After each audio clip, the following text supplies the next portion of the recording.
I think he's become everything that those who advocated for his nomination hoped for, and those who didn't like him feared. Neil Gorsuch, the newest and one of the most controversial justices on the Supreme Court, has completed his first full term on the bench. His nomination to fill the seat vacated after the death of Justice Antonin Scalia is seen by many conservatives as the crown jewel in the GOP's list of achievements since President Trump was elected. But for liberals, his confirmation was detrimental to the ideological makeup of the bench.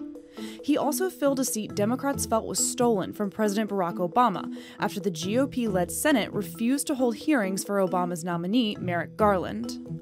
Overall, Gorsuch has largely lived up to the conservative hype, siding with the majority to uphold Trump's travel ban and with a baker who refused to make a wedding cake for a same-sex couple.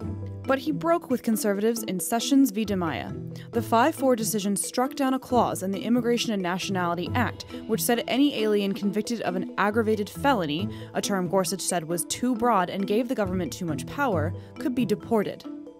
Ilya Shapiro, a Supreme Court scholar for the Libertarian Cato Institute, says Gorsuch will likely break with conservatives again on issues of executive power.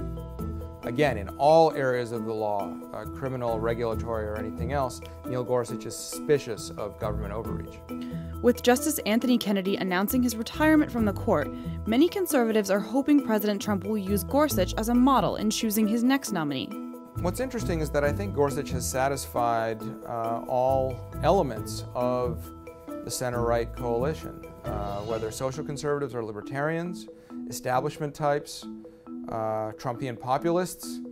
I think he's the reason why people are now seeking a so-called Gorsuch 2.0 is because both in style and substance, he has rapidly made himself into the very model of a modern justice.